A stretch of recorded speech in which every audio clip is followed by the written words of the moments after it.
Hello, everybody. Welcome to part one of our three-part Applied Remote Sensing Training, Satellite Data for Air Quality, Environmental Justice, and Equity Applications. My name is Melanie Follett-Cook. I am a research scientist at NASA Goddard Space Flight Center, and I will be hosting today's training.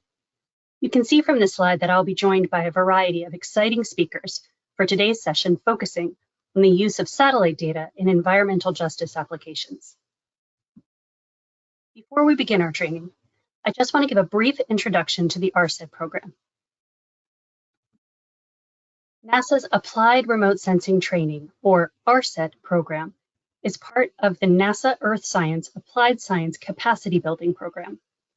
We provide cost-free training on the basics of satellite observations, data processing, analysis methods, and ready-to-use web tools in the 6 thematic areas shown here: disasters, agriculture, ecological conservation, water resources, climate and resilience, and health and air quality. Our trainings are offered both online and in person, but the majority of our trainings are online. All of our training materials, recordings, Q&A transcripts, are available on our website, so you can register and participate live as you are today, or you can review our past trainings in your own time. We also offer a self-paced training on the fundamentals of remote sensing. Our trainings are offered at no cost and usually include a bilingual option, whether that's translated materials or the training itself is delivered in Spanish. And we only include publicly available open source software and data. Our trainings are offered at a variety of levels, from introductory to advanced, to allow you to learn remote sensing based on your level of experience and need. If you'd like to know more, please visit our website. From there, you can find information about and register for upcoming trainings, view recordings, review material from past trainings. You can also sign up for our listserv to be notified about upcoming training opportunities. So to begin today's part, I'll provide an overview of our whole training before we begin part one. Many populations around the world face environmental challenges, including extreme heat, flooding, drought, poor air and water quality, and more. Minoritized and marginalized communities, particularly in the poorest and most vulnerable areas, often experience disproportionate exposure to a range of these environmental hazards. Satellite remote sensing observations, with their unique capability to collect large amounts of information over space and time, can support environmental and climate justice efforts by supplementing on-the-ground efforts to investigate such disparities in risk exposure from global to local scales. By the end of this training, participants will be able to describe at a high level how satellite data have been combined with socioeconomic information to investigate environmental justice issues such as heat exposure or access to green space, identify remote sensing data products which are most relevant to assessing environmental justice related air quality and pollutant exposure, articulate the benefits and limitations of using remote sensing data to assess environmental justice concerns related to air quality, import relevant air quality datasets into EJ-Screen and use EJ-Screen to investigate and compare air quality with environmental and demographic datasets. Pair appropriate satellite datasets for environmental indicators, air quality specifically, with demographic information using Python. We'll be recapping some basic concepts from this training where they're relevant, but we strongly recommend taking this training first. Our Fundamentals of Remote Sensing training is a self-paced online training that can be found on our website. Here, we can see an outline of the training series. It will take place over 3 weeks and consist of 3 parts, each 1.5 hours, plus a 30-minute Q&A. All presentation slides, recordings, and Q&A transcripts will be available on our training page. There will be 1 homework assignment, which will open on the date of the final part on September 6th. It will remain open for 2 weeks and close on September 20th. A certificate of completion will be awarded to those who attend all live sessions and complete the homework assignment before the given due date. Part 1 of this training series will give a broad overview of the use of satellite data across a wide range of environmental justice applications. To support this broad view, we've invited several guest trainers to present on their work related to using satellite data to investigate environmental justice issues. Susan Annenberg and Xiao Shen, professors at George Washington University and the University of Texas, respectively, are the leads of the NASA Health and Air Quality Applied Science team on satellite data for environmental justice. Tanya Kreutzer-Syed and Ufama Ovemida are PhD students at UMBC and MIT, and Danielle Wood is a professor at MIT. Daniel Carrion is a professor at Yale. These guest trainers will be presenting throughout the training today, giving overviews of their work related to using satellite data to investigate different environmental justice issues in the US and around the world. You'll also hear from me, ARSET trainer Melanie Follett-Cook, as well as Shobhana Gupta, Associate Program Manager of NASA's Equity and Environmental Justice Program. By the end of Part 1, you'll be able to describe, at least in a general way, how satellite data have been combined with socioeconomic information to investigate environmental justice issues, including heat exposure, light exposure, access to green space, and air pollution exposure, to name a few. You'll also be able to describe the benefits and the limitations that satellite remote sensing data have with respect to their application to investigating environmental justice issues. Before we get started, I just want to remind everyone that if you have questions, please type them into the question box of GoToWebinar. We'll be collecting these questions and answering them at the end of today's training. We will also be compiling these questions and answers into a Q&A document, which will be posted to the training website in about 1 week. Any questions we do not get a chance to answer live will still be recorded along with our answers in this document. So to start this session, we need to understand, what do we mean when we use the term environmental justice?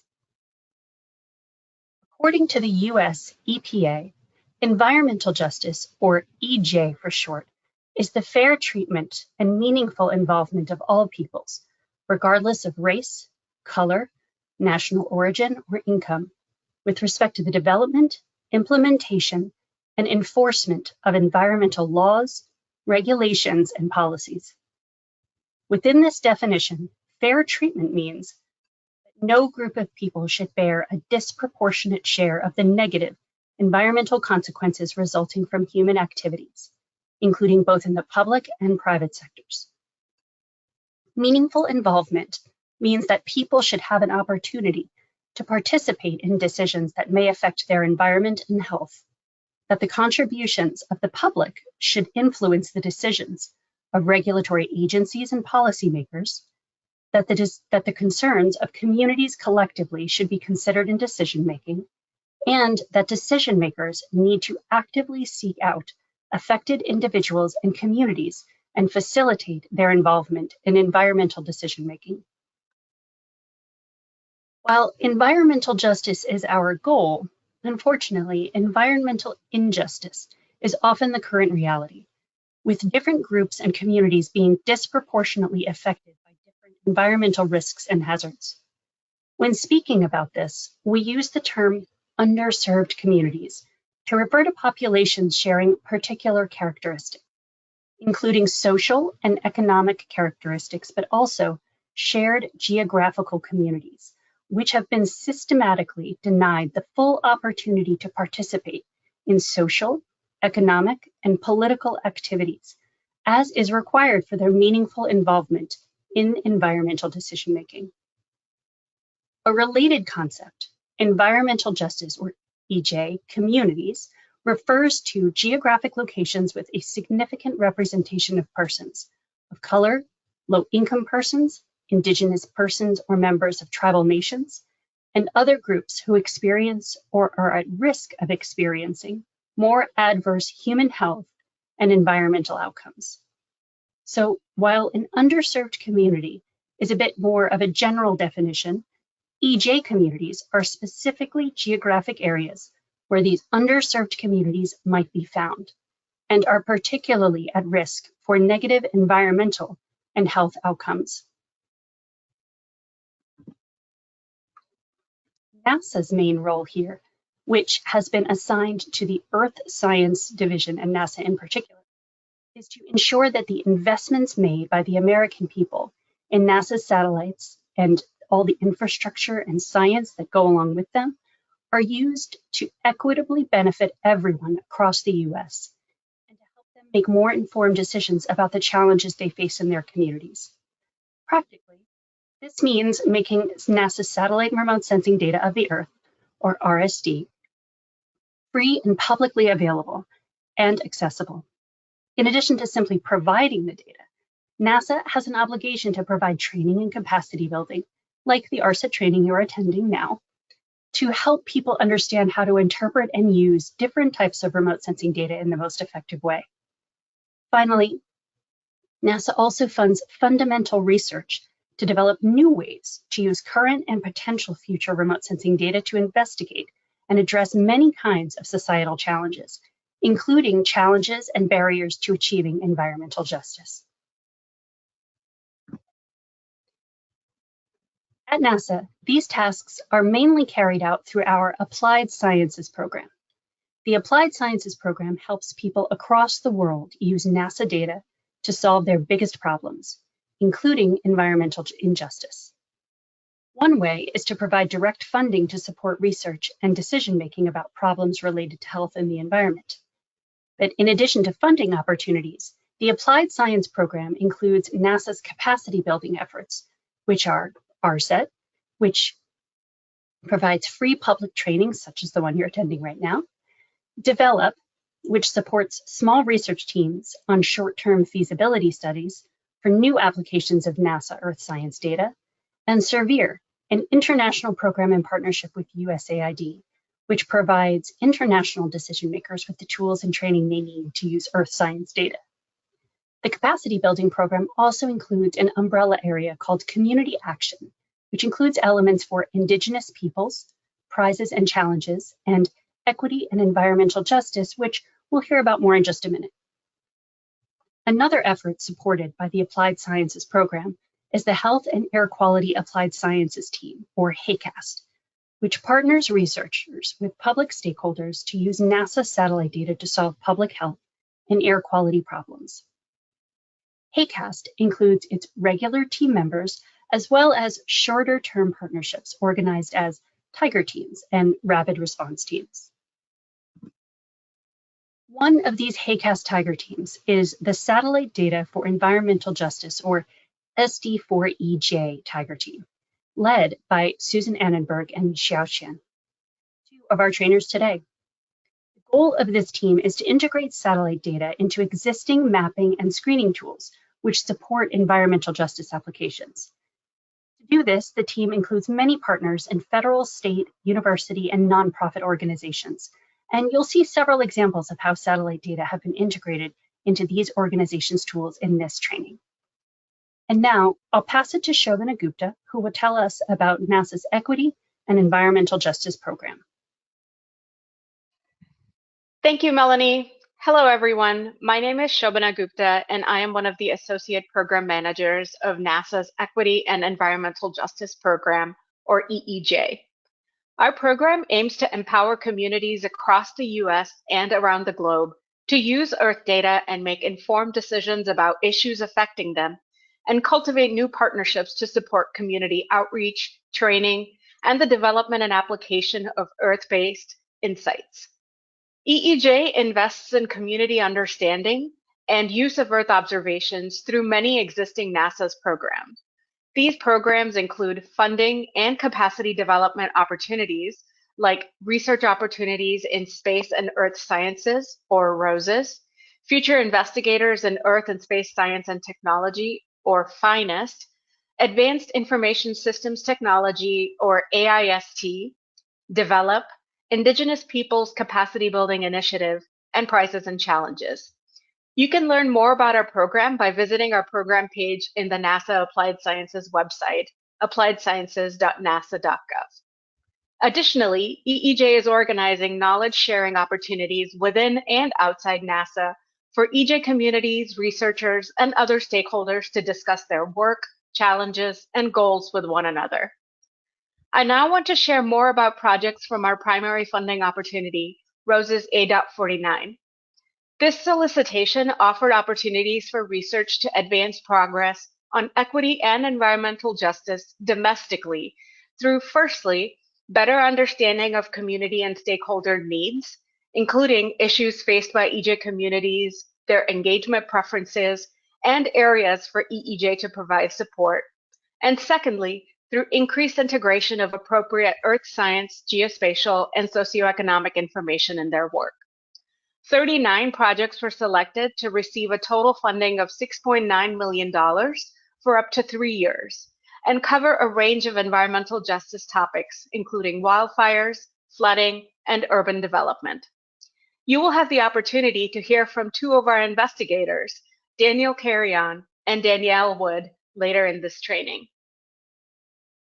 The A.49 projects are classified into 3 elements: landscape analyses to understand the broader EEJ community context to inform actionable next steps, community-based feasibility projects that apply earth science information to demonstrate the feasibility of the approach with suggested expansion opportunities, and finally, data integration projects that combine earth science information and socioeconomic information into GIS-enabled tools to serve community decisions and actions. EEJ plans to release the next funding opportunity, ROSE's A.47, later this year. For more information, please check the NASA Research Opportunities website, NSPIRES, where you can subscribe to receive NASA solicitation announcements. Thank you. Thank you, Shobana. Now, to give us an overview of how satellite data have been used to investigate various environmental justice issues, I'd like to hand us over to Tanya Kreutzer-Sayed and Ufoma Ovemida. Hello, I'm Tanya Kreutzer-Sayed, a health policy doctoral student at the University of Maryland, Baltimore County. And I'm Ufoma Ovemida, a PhD student at the Massachusetts Institute of Technology in the Department of Aeronautics and Astronautics. On behalf of an amazing team of 12 authors, I'll present our research, which demonstrates how satellite data can be combined with diverse data sets to explore environmental justice issues. Earth observations from satellites in space are important because their abilities can reduce environmental justice research gaps, which exist from using traditional or ground-based measurements and monitoring methods. We conducted a satellite data for environmental justice scoping review to explore how researchers use satellite data to reveal patterns of inequities facing populations in the United States. After I provide an overview and introduce satellite data for environmental epidemiology, my colleague Ufoma will dive deeper into satellite data. We'll conclude with insights on how the studies we found contribute to environmental justice and public health efforts at policy, agency, and community levels. Let's take a look at our aims, methods, and results. We aim to first explore trends in study types, topics, geographic scope, and satellite data sets used to research environmental justice. Second, to synthesize findings from studies using satellite data to characterize population disparities across different environmental topics. And third, to capture how satellite data is relevant to policy and real-world impact. We followed a 5-step review framework and the PRISMA reporting method. Our study's inclusion criteria were first to be US-based peer-reviewed studies published between 2000 and 2022. Second, that authors use direct or indirect satellite data as an independent variable to observe and measure an environmental condition.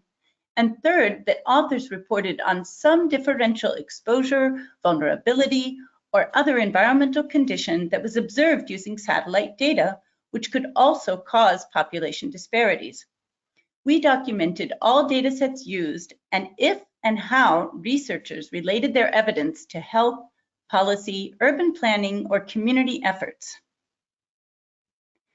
Take a look at this slide's example of environmental impact categories. Which do you think was the most researched category of the studies we reviewed?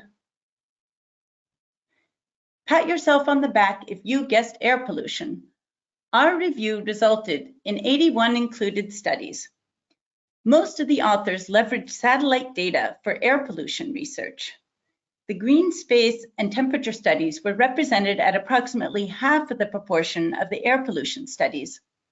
Other environmental hazards we found were flooding, gas flaring, mountaintop coal mining, and light pollution. 11 studies actually concurrently investigated multiple impacts which could increase an individual's vulnerability and further harm their health. Take a look at this bar graph, which shows the study's environmental categories in years published. This graph demonstrates that more than half of the studies we found were published between 2020 and 2022.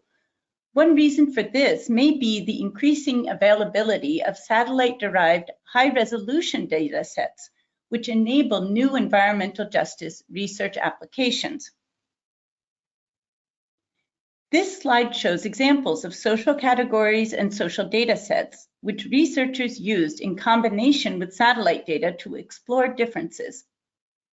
Race, ethnicity, income, and Medicaid eligibility status were more commonly used than redlining and subsidized housing. Popular data sets employed included the American Community Survey, the Centers for Medicare and Medicaid Services, and the Area Deprivation Index. We broadly defined environmental epidemiology as the study of the relationship between environmental exposures and morbidity or mortality. We closely examined studies in which authors combined satellite data not only with socioeconomic and demographic data, but also with individual or collective health or hospital administrative data to identify areas and populations with higher risks of exposure and vulnerability. The study we found by Wei et al. Is an example of a population study showing adverse health effects from environmental exposures to environmental hazards. They combined a daily, multi-temporal, contiguous United States air pollution satellite data set with the Area Deprivation Index for a social data set and the inpatient Medicaid claims for a health data set. Wei et al. Found that nitrogen dioxide, ozone, and particulate matter were associated with asthma hospitalizations in populations holding Medicaid insurance who live in deprived areas. Castillo et al.'s Washington, D.C. study is another good environmental epidemiology example that we found. These researchers combined a surface particulate matter satellite data set with social data sets from both the American Community Survey and NASA's Socioeconomic Data and Application Center, and combined it along with the DC Department of Health data set, which includes all-cause mortality and other health risks attributable to air pollution, such as heart attacks, lung cancer, and asthma emergency department visits. Castillo et al. Found that people of color communities living in lower socioeconomic attainment neighborhoods had higher particulate matter exposure risks, which were associated with higher health burdens. When combined with other information, satellite data provides evidence of inequality and injustice. Most studies authors concluded that populations who are non-white and/or those who are experiencing lower income or lower socioeconomic status have the largest inequities in exposure to environmental hazards or the least access to green space, which causes them to have the highest vulnerabilities to health risks and mortality. Ufoma will now further explain how satellite data was used in these studies. Thanks, Tanya. I will now highlight a few points on the advantages of satellite imagery through a few specific studies that we reviewed. Satellite data provides wide spatial coverage, enabling national studies to be performed. In one study, Casey et al. Leveraged this to look at nationwide disparities in green space. Satellites can measure green space through a metric called the Normalized Difference Vegetation Index, or NDVI, which indicates presence and health of vegetation. Some commonly used instruments include NASA satellites Landsat and MODIS. These satellites provide a long temporal archive enabling time series analysis, such as change in NDVI for different regions. Studies can thus show large-scale and long-standing disparities in distribution and access to green space for certain population groups, such as those that are non-white, foreign-born, and/or of lower socioeconomic status. Other studies benefited from using satellite data measurements in areas that have sparse ground monitors. For example, Lee et al. Used Terra MODIS to model air temperature at a high-resolution scale of 1 kilometer. They showed that this high-resolution temperature data yielded stronger relationships between temperature and mortality than when using the more sparse temperature data. They further found strong trends of temperature-related mortality for Black populations, elderly and isolated populations, and in urban areas. Another understated advantage of satellite data is the ability to assess how multiple environmental categories interact with each other. Several studies that we reviewed showed that lower socioeconomic status was associated with higher air pollution burdens and mortality. Son et al. 2021 introduced satellite-derived green space to see how that modified the relationship between socioeconomic status and air pollution-related mortality. They found that less green space was generally associated with higher air pollution-related mortality for all population groups, with lower income groups having the highest associations. While green space is commonly accepted as a benefit on its own merit, this study also shows its potential to mitigate some other health disparities. Another insight on the use of satellite data pertains to the study design of the reviewed articles. We found that there was a nearly equal proportion of studies that were cross-sectional, meaning they were performed at a single point in time, as there were multi-temporal, referring to time series analysis studies. This shows that in general, the temporal archive of satellite data could be further leveraged. This figure illustrates how, for example, NASA's Landsat satellites provide approximately 50 years of historical data. Multi-temporal analysis in environmental justice is important to consider as it can support characterization of cumulative impacts, which refers to the multiple environmental and social stressors communities face over time that can increase vulnerability. Now I will highlight how satellite data specifically benefit public health and policy interventions. Satellite data can inform real-world impact of environmental policies like the EPA's Clean Air Act. For example, Curie et al. Used multi-temporal satellite data and population data from the US Census to show the efficacy of the Clean Air Act in reducing racial disparities in air pollution exposure through spatially targeted air quality regulations across the United States. This figure plots mean particulate matter 2.5 exposure by year separately for African Americans and the non-Hispanic white population. The gap between PM 2.5 for the two groups has remained constant since approximately 2007. And what the study shows was that despite the reductions that in an absolute sense had larger benefits for the Black population, there is a persistent difference in exposure between the populations. Satellite data was also used to evaluate equity of heat mitigation planning in Detroit, Michigan. One study used land surface temperature data from Landsat to identify if the hottest parts of the city would benefit from urban greening efforts and how heat and greening overlaid with different population groups.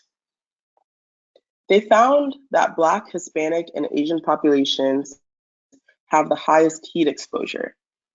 They also found that although existing green roofs were in the most affluent areas that weren't as heat affected, through the new greening program, Black populations would have the highest access to green space. The ability to link satellite data with health data can also improve public health monitoring and screening tools. Several tools, such as the CDC's Environmental Justice Dashboard and California EnviroScreen, already include some amounts of satellite data. With our review's findings that higher spatial resolution data can yield more refined understandings of the distribution of environmental burdens and on the benefits of multi-temporal data, we suggest more agency-level adoption of satellite data as an input into screening tools for more accurate and timely detection of communities affected by environmental hazards. This is just a snippet of the findings from the review, but overall, we show how research using satellite data can contribute to efforts to identify disparities and support targeted interventions. Please look out for the preprint and the published paper soon. Thank you. Thank you so much, Tanya and Ufoma, for that great overview of how satellite observations can be used to explore environmental justice issues. In this next part, we'll hear 3 presentations on different environmental justice issues, which can be assessed using satellite remote sensing data. First, we'll hear from Xiaoxian about light at night. Thank you. Hi, everyone. My name is Xiaoqian. I am an associate professor in the Department of Epidemiology, Human Genetics, and Environmental Sciences at the University of Texas Health Science Center at Houston. So today I am going to talk about our work that focuses on light at night. I hope to explain to you why this is an important public health and environmental justice issue. So just a little introduction. As we all know, the nightscape of our planet has been drastically changed since the invention of electric lighting. On this slide, you can see this image of the United States that was taken in 2013. And you can see all the bright spots that indicate large cities with high levels of light at night. And you can also see little spots that are smaller cities and also the even smaller ones that line the major highways. So the reason that we're interested in light at night is first because it's everywhere. It's really this ubiquitous environmental exposure. And despite the tremendous benefit of light at night, there are also serious ecological, economical, and public consequences associated with electric lighting. And why we think light at night is a public health hazard is because light at night can suppress melatonin, which is a very important hormone that regulates sleep, circadian rhythms, and many other behavior and physiological processes in humans, and also in plants and animals. And also, having light at night can enable nighttime activities that are not always well aligned with our biological clock. In fact, epidemiological evidence has convincingly linked light at night with a number of health problems, from sleep deficiency to obesity to cancer. Moreover, light at night has also been shown as an environmental justice issue. So this is one of the first studies, not by our group, that have investigated light at night as an environmental justice issue. And from this quote that I took from the study, basically what it showed is the racial and ethnic minority populations in the United States are exposed to higher levels of light at night when compared to white Americans. So what we decided to do is to expand this line of research to look at the relationship between light at night and social vulnerability. So not just the racial ethnic composition of the neighborhood, but social vulnerability more generally. And we took this nationwide analysis where we used the light at night data, which was obtained from the Black Marble data suite for the period of 2012 to 2019. So those are satellite-based estimates estimates of artificial light at night. And the vulnerability measure we used is this SVI, Social Vulnerability Index, which is an index developed by the CDC. And this index gives you an overall value for the total level of vulnerability in the neighborhood. And also you can divide that into 4 components, each representing a specific aspect of social vulnerability. That includes socioeconomic status, household composition and disability, minority and language status, and housing and transportation.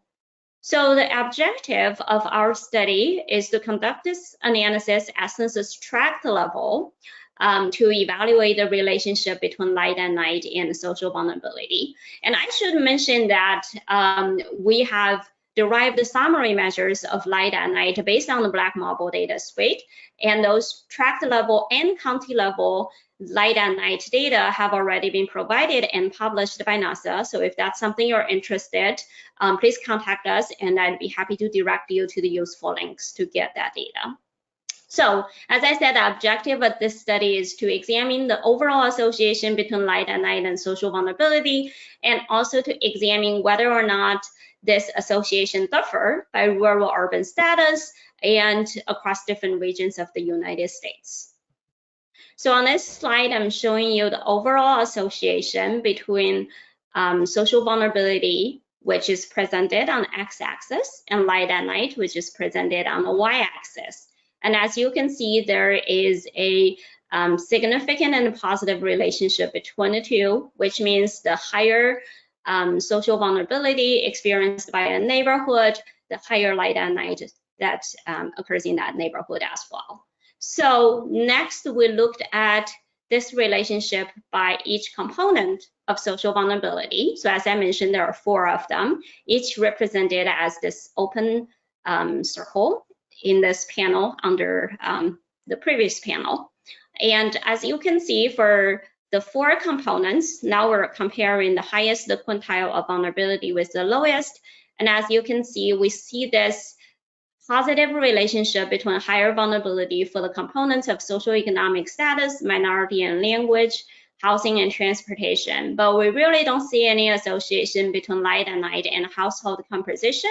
If anything, the relationship is slightly negative rather than positive, which really suggests this relationship varies across different components of social vulnerability. Not all components are universally associated with light at night.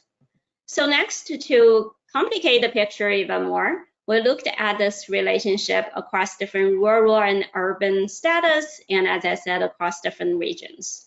So the first thing we found is that this association between light at night and overall social vulnerability was again not universal across different tracts with different rural urban status. What we found is that the positive relationship I showed you before was really only observed in the cores, the urban cores, so that means the cores of the metropolitan areas and micropolitan areas, and also the cores of small towns as well. However, we really didn't see a relationship between the two in the suburbs of the urban areas. Interestingly, we found a pretty strong positive relationship between the two in rural areas, which were not really reported before. And we also dived into each component of the social vulnerability index, and we also found differences in the associations across different rural urban status as well. And finally, we did observe regional differences when we looked at the 4 regions across the states. That's the Northeast, Midwest, the South, and the West. So by the way, I'm not presenting the specific data here, but if that's something you're interested, the paper has already been published, so you can check it out.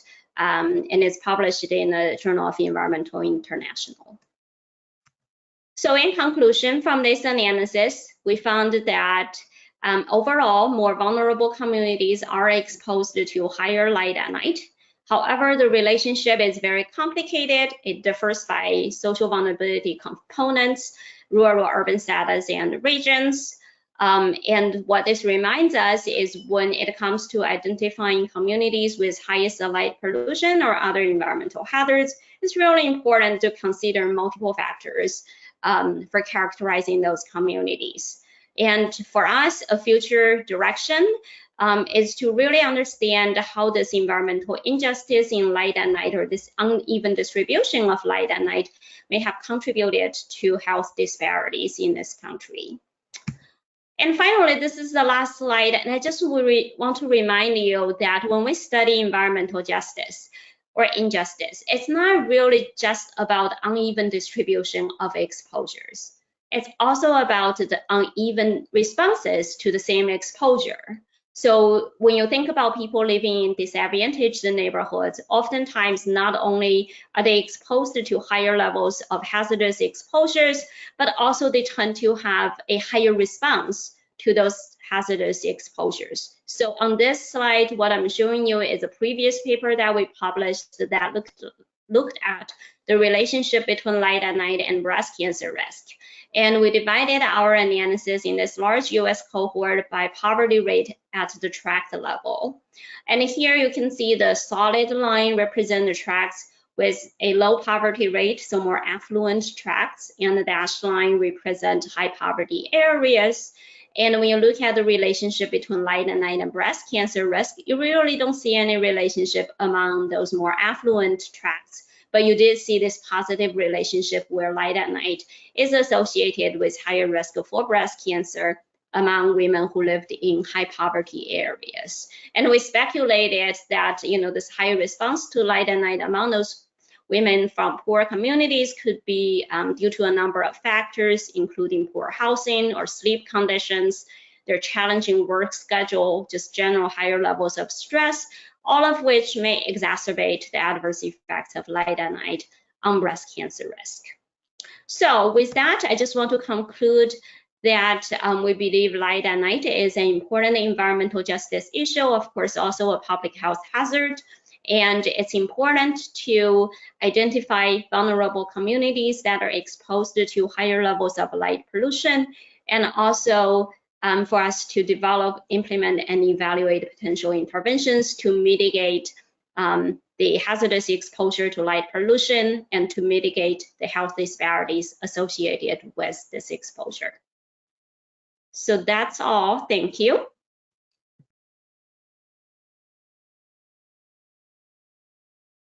Thank you. Our next presentation is by Danielle Wood and Ufoma Ovemida, who will discuss the Environment Vulnerability Decision Technology, or EVDT framework. Hello, everyone. My name is Professor Danielle Wood. I'm from the Massachusetts Institute of Technology. And I'm Ufoma Ovemida. I'm a PhD student at the Massachusetts Institute of Technology. Thanks, Ufoma. We both represent the Space-Enabled Research Group at MIT, where we work toward asking how we can use technology from space to support sustainability and justice on Earth. Today, I'll be sharing an example of how we use space technology, particularly satellite data, in justice-related applications.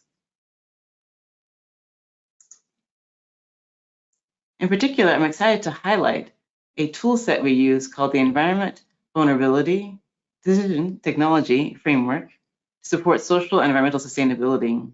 We call it EVDT for short. That stands for Environment Vulnerability Decision Technology.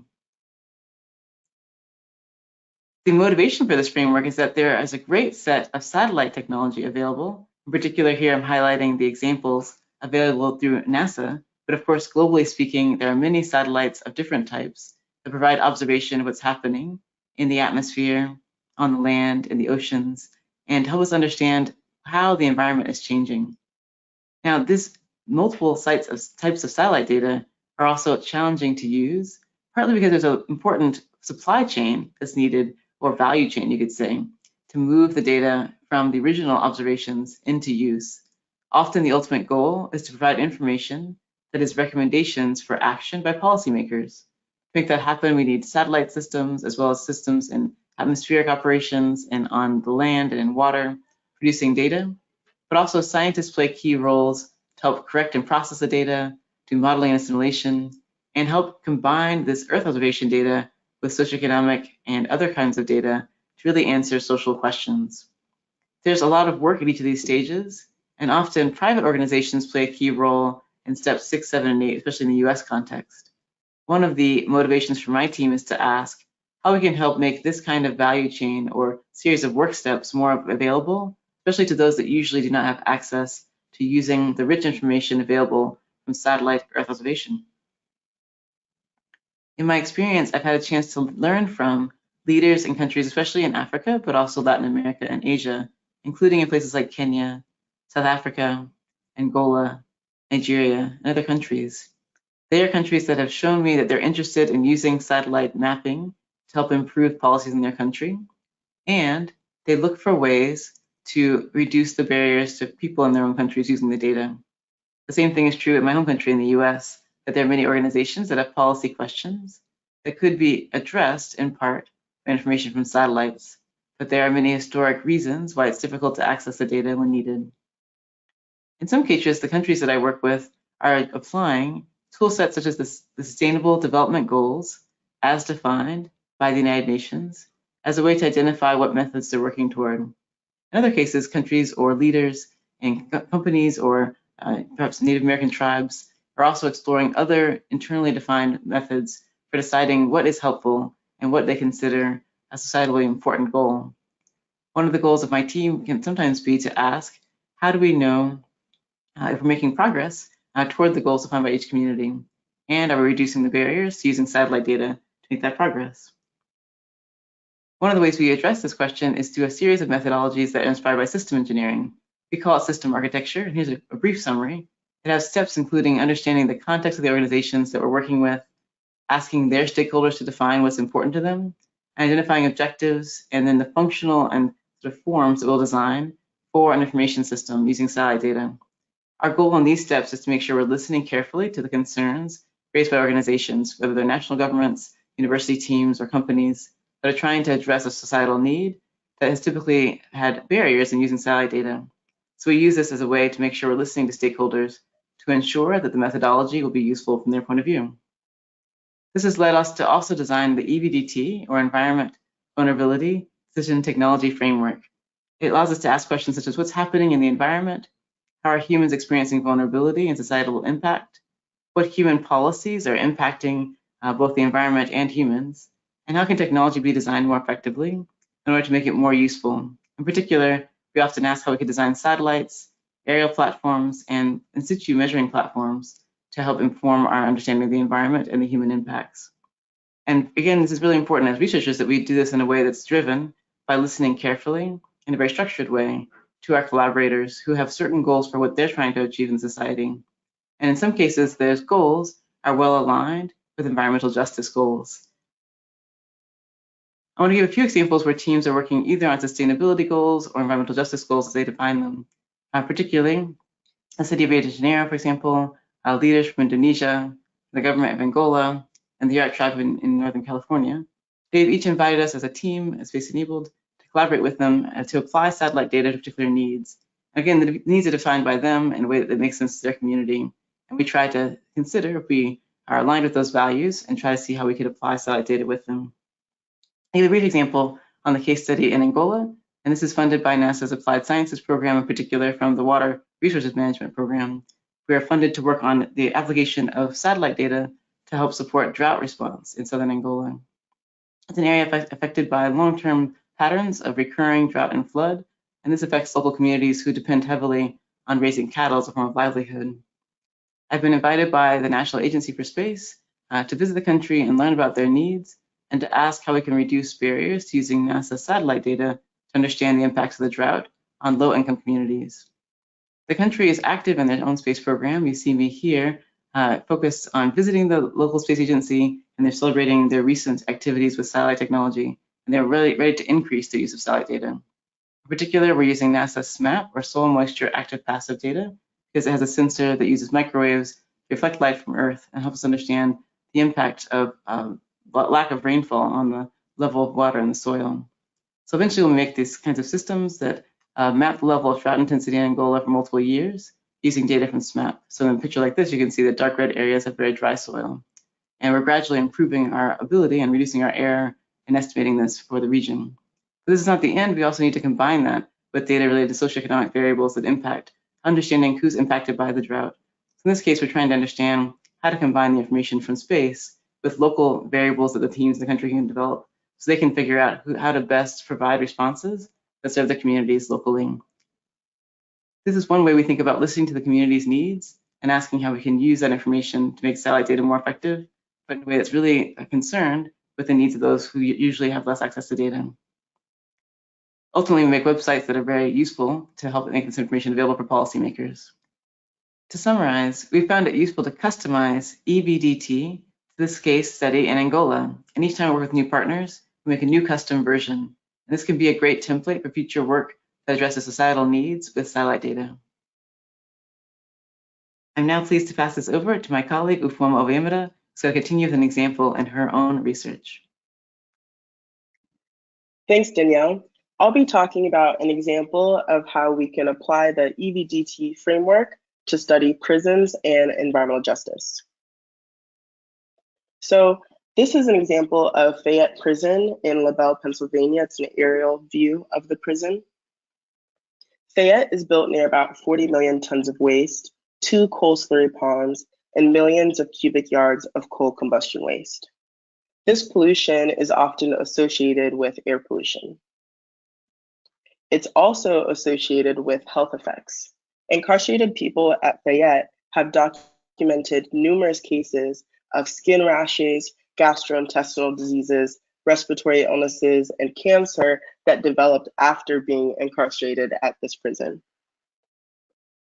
This environmental burden and the associated health effects is not unique to Fayette. Over the last few years and decades, scholars and journalists and activists have been documented a pattern of prisons being co-located with a range of environmental burdens, such as air pollution, heat, among other environmental hazards. In this work, I look at an example of air pollution co-located with prisons. And specifically, I'm looking at the limitations of federal air pollution data and how we might leverage satellite-derived data. So the federal and several state governments use data that fuse concentrations simulated by the Community Multi-Scale Air Quality Modeling System, or CMAQ, with ground monitor observations at a relatively coarse resolution of 12 kilometers. This resolution is too coarse to fully resolve disparities in urban areas where more than 80% of the US population lives. In addition, the vast majority of counties have 0 or 1 ground monitor, which may affect the model estimates as air pollution concentrations can vary dramatically over short distances. So I asked the question, are the air pollution burdens of some carceral facilities obscured due to the limitations of model data used in federal tools? This question is particularly important because this federal model data that I'm mentioning, this is used by the EPA's EJ Screen tool and the Council on Environmental Quality's new Climate and Economic Justice Screening tool, or CJEST. And in our methodology, we compare a 1 kilometer satellite-derived PM 2.5 dataset, or particulate matter 2.5 dataset, to the dataset from the CMAQ-F model used by this federal government data that I'm mentioning. In comparing the analysis, we specifically were looking at, for each facility, how does the air pollution burden compare to the statewide air pollution burdens. This thresholding facility of looking at percentiles of a respective state is what is used in EJ Screen. And in total, we identified 42 carceral facilities with higher PM 2.5 air pollution burdens than at least 80% of their respective states. And in the bottom left, you can see that actually 14 were above the 90% percentile of their respective states. Some of the facilities that we identified above these thresholds included those that were directly across from a landfill, in close proximity to dozens of hazardous facilities, and in some other cases were in areas that had really high wildfire risk, and had past wildfires just in the last few years. We also saw that the differences in the percentiles for the PM2.5 burden between the two data sets can be quite large. You can see on the bottom x-axis is the percentile, the y-axis is showing some examples of facilities. You can see that the disparities between some of the percentiles can be as high as 70% in some cases. So again, you're seeing a very big difference in what the different data sets are capturing in terms of air pollution burden. In terms of how the EVDT framework can be used to pursue environmental justice, I'll just briefly walk through that. So in our case, the environment model is considering satellite-derived PM2.5. In terms of human vulnerability, we're interested in the facilities that are affected, as well as the population, socio-demographic, and associated health characteristics of those facilities. In the decision-making module, we might consider, are there mitigation protocols already in place or that could be in place? Which facilities need to develop new evacuation protocols? And which facilities have such high burdens that they should really be considered for closing the facilities altogether? And lastly, in the technology design module, which we don't always use, in this case, we might discover that to improve a decision, we might want more higher quality, localized air pollution data, and might want to consider something like air pollution sensors or a airborne campaign, etc. But this isn't always the solution, as technology doesn't always improve the pursuit of environmental justice outcomes. In summary, the satellite-derived dataset can identify carceral facilities likely experiencing poor air quality that might be missed by more coarse federal data. Federal funding initiatives, such as the Justice 40 initiative designed to address environmental disparities, may be discounting the conditions experienced by some people who are incarcerated. And satellite-derived data can contribute a new perspective for environmental justice applications. Thank you. Thank you, Danielle and Ufoma. Our last presentation is from Daniel Carrion, who will discuss the temperature and energy justice mapping tool. Thanks so much for that introduction. I'm excited to tell you a little bit about the work that we have been up to. I should first say before I jump in that the work that I'm going to present on is actually funded through NASA's Equity and Environmental Justice portfolio. And so I'll be telling you about the theme of that work, or the topic of that work, which is our temperature and energy justice mapping tool that we are currently calling this project. And as background here, we all know with the threat of climate change that we need to decarbonize our society. There are many different pathways through which we can decarbonize, and we need to take many of these together. And some of those include energy efficiency and conservation efforts and electrification efforts, amongst others. But I'm going to focus first, I'm going to focus for this project on those two. And within that, I'm going to focus specifically within the residential sector. So we know that home energy accounts for 20% of greenhouse gases in the United States, and actually half of which is from heating and cooling. That latter demand being very important as we think about increasing global temperatures and the threats on human health. And so this is a real opportunity to be thinking about household energy efficiency efforts and household electrification efforts. But much like many of the issues with our society, we have many entrenched social disparities, including residential segregation. And residential segregation is a really important nexus point to be thinking about because it represents the intersection of both environmental and social disparities being co-located in space. There are many such disparities to be thinking about within the context of residential segregation. some of which I think about regularly are around air pollution, extreme temperatures, and also energy insecurity. Energy insecurity, if you're unfamiliar, is a framework that outlines the interplay between energy needs, financial constraints, and behavioral adaptations. While there's a robust theoretical framework here, I think this is pretty intuitive to most folks through what's often referred to as the heat or eat dilemma. This is the precarious situation that poor households are often placed in to either keep themselves warm during the winters or eat a nutritious meal as being an example, but there are many such trade-offs that families can be thinking about during this time frame.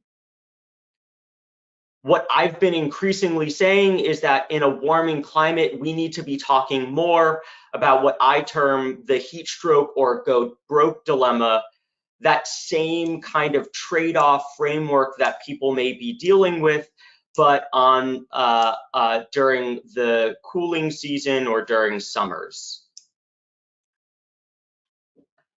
And one of the factors that people often talk about with energy insecurity is this notion of energy rationing, that people may be cutting back on their energy demand in order to pay for other things as part of that those trade-offs.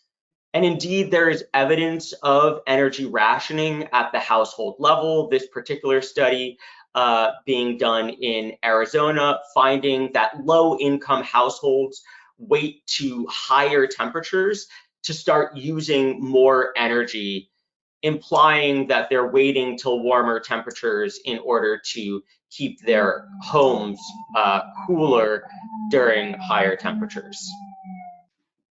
So while I won't go into major detail about this paper that I'm going to refer to here, but you're welcome to look at it afterward, what we argue in this paper is when we create a geospatial statistical model to reconstruct fine scale temperatures in space and time, what we find is that we do a better job in a limited application of reconstructing the relationship between social vulnerability and temperature.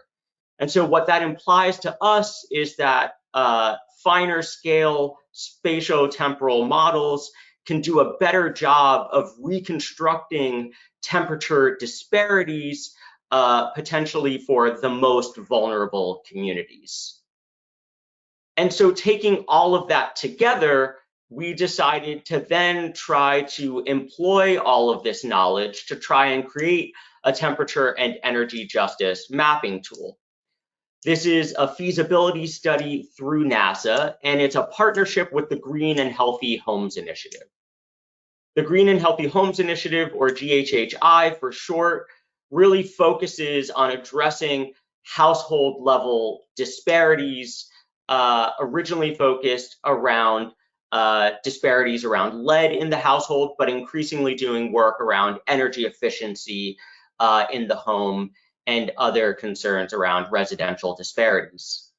And so having this as a stakeholder group, we decided to try and use earth science products and remote sensing data to identify the intersection of localized temperature disparities, social vulnerability, and also markers of energy insecurity, in this case specifically evidence of energy rationing. And the overall goal of identifying these intersections is to be able to potentially support targeted energy efficiency upgrades to the neighborhoods and communities that need them the most. So in order to do this, we are using products to identify temperature disparities. And so this is constructing a heat index using daymet data. Daymet provides us both dry bulb temperature, but also vapor pressure that we can use together to create a heat index. And then we also use land surface temperature. And then we use both of these to create what are called cooling degree days. I won't go into depth about what this measure is, but you can look it up. NOAA has a good explanation on their website of cooling degree days. But quite simply, cooling degree days are a measure of how much hotter a season is than a threshold temperature, typically 65 degrees Fahrenheit. We also use NASA CDAC's Social Vulnerability Index, which is based on the CDC's Social Vulnerability Index. And then we also use energy data from the New York State Energy Research and Development Authority, or NYSERDA for short, their utility energy registry, which has historical energy data at various spatial scales. So some very preliminary results from our work. This is essentially a plot looking at kernel density smooths of temperature throughout the climate regions of New York State. And what you can see here is that zooming into various climate regions, we can see evidence of temperature disparities that are pronounced in some areas and perhaps not in others. So for example, in the East Hudson and Mohawk Valley, you can see that the temperature distributions seem much higher for Hispanic Latine folks, Black folks, and also for Asian folks compared to white folks, whereas those patterns don't seem pronounced, or perhaps even in the opposite direction in the Adirondack Mountains. And so this really is just an example of why fine scale resolution models help us to reconstruct what's going on in the local areas and communities. Also looking at that residential energy data that I mentioned before, this is not the result of analysis, but just plotting what that residential energy data looks like at the zip code level. This is characteristic of what people often refer to as the Falcon curve, where we see the highest levels of energy use during the winter, but then also during the summer. And in some preliminary regression analyses, what we do is we look at those cooling degree days at the zip code level, and then look at the energy use at the zip code level. And what we find is that zip codes that are in the lower part of the income distribution, so the 25th percentile of the income distribution, seem to use lower amounts of energy at equal cooling degree days, which to us implies this energy rationing that I was referring to earlier. So there are many different potential policy implications here, including informing policies like the Low-Income Home Energy Assistance Program, which is one of the only energy assistance programs that exists in the United States at the federal level, other energy protections at the local municipality level. And then the chief goal of this work is to potentially inform targeted energy improvements through partnering with our partner, the Green and Healthy Homes Initiative. So this is not possible without many of our collaborators, including those from the Green and Healthy Homes Initiative, also at Yale University and at Brown University. Thank you.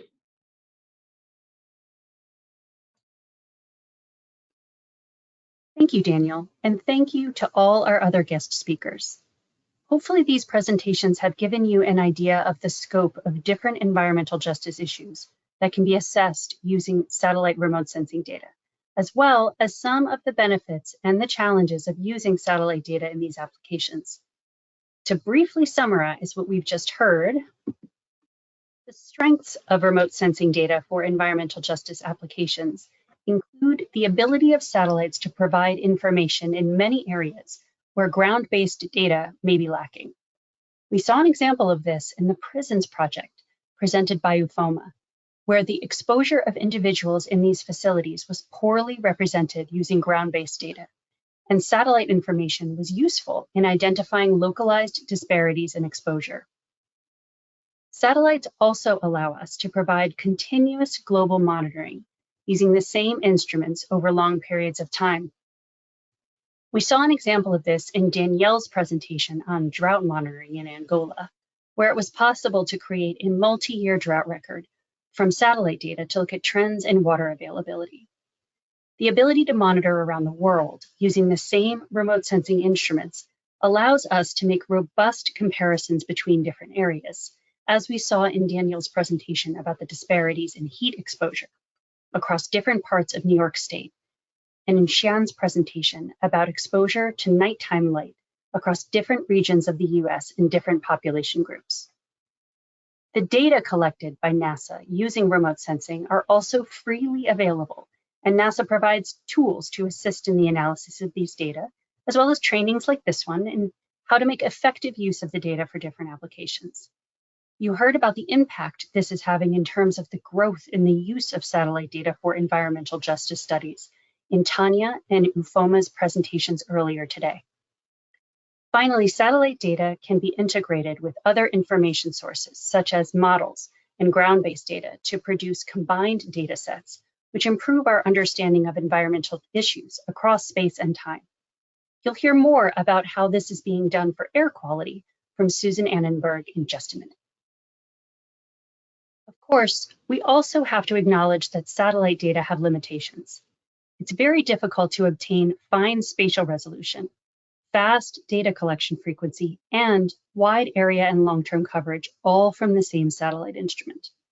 We may need to pull together data from multiple sources to meet our data needs for a specific application. Or it might be that no existing satellite data sets meets our requirements. Working with satellite data can also be challenging. Although NASA provides many free online resources and trainings such as this, there are still technical barriers to using satellite data, including the need to process large amounts of data and handle diverse file formats. Finally, while satellite data are validated extensively using other available data sources, especially ground-based measurements, this validation cannot be done always and everywhere, and various factors like changes in land cover can impact the quality and accuracy of satellite data. For specific applications, wherever possible, we encourage that additional validation be done to verify that conclusions drawn from satellite data are lining up with what is being observed on the ground. I'm now going to hand us over to Susan Annenberg, who will present a more in-depth look at how satellite data have been used in air quality environmental justice applications in particular, including the benefits and drawbacks of using satellites in these specific applications.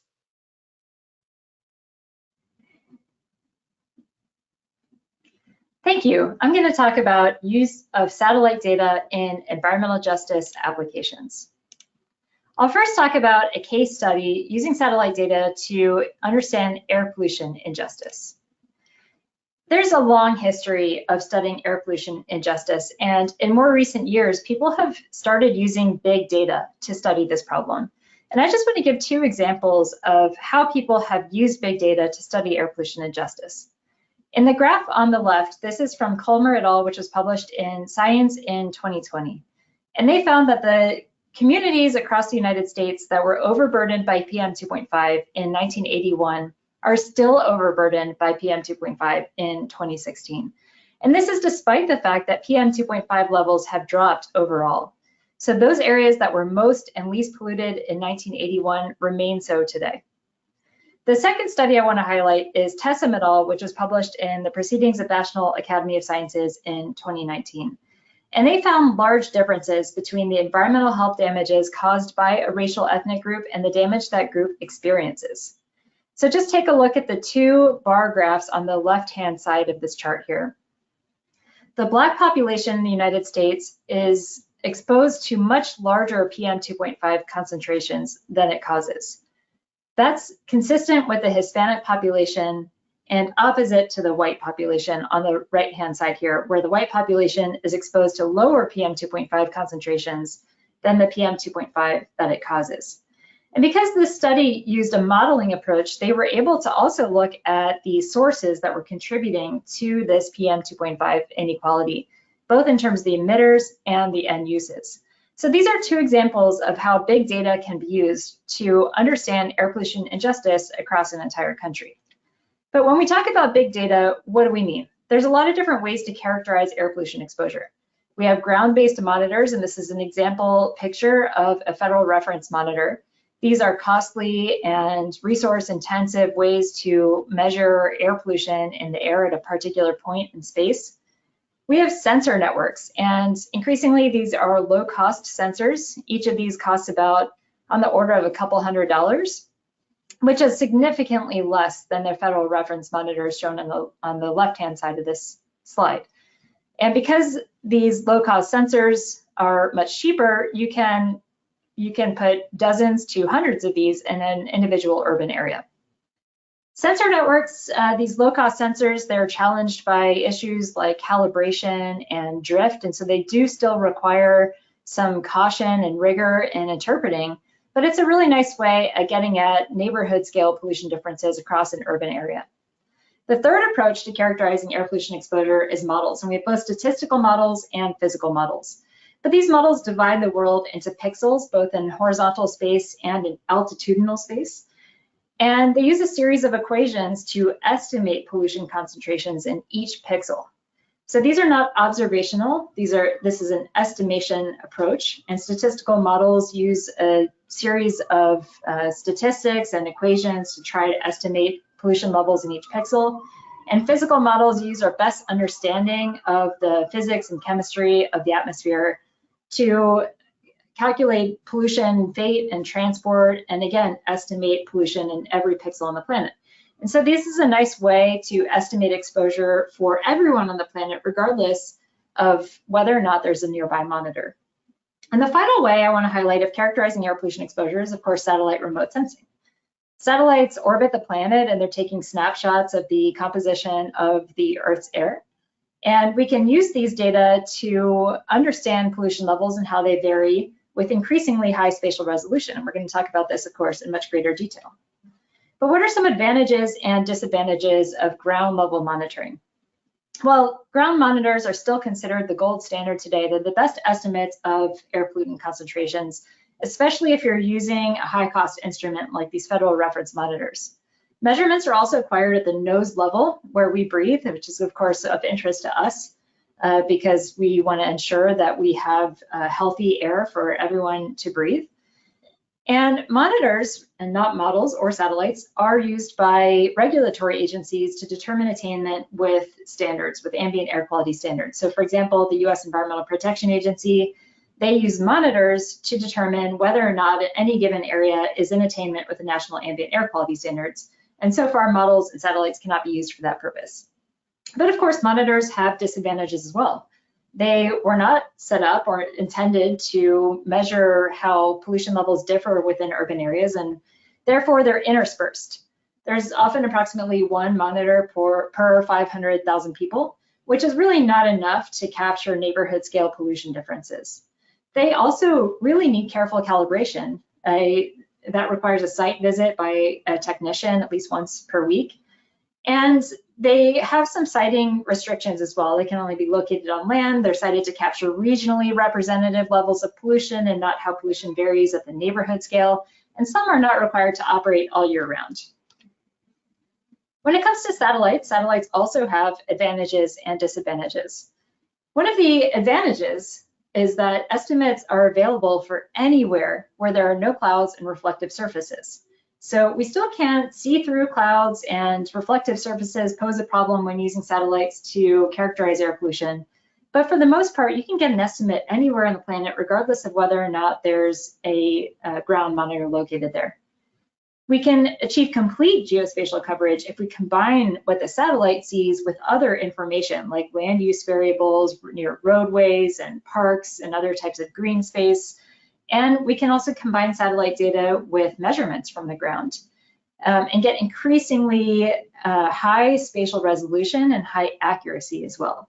So with satellite data, we're getting to the point where we have pretty high accuracy at about 1 kilometer spatial resolution, and that enables us to look within individual urban areas at how air pollution varies.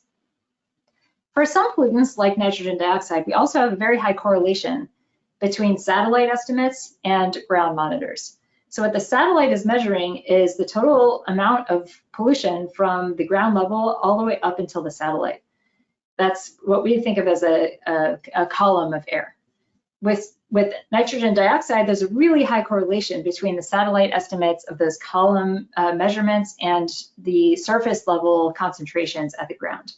But satellites also have disadvantages. Right now, we can't observe all chemical components in the atmosphere, so there might be some pollutants that are of interest for environmental injustice. Hazardous air pollutants come to mind, where we don't have high quality estimates from satellites yet.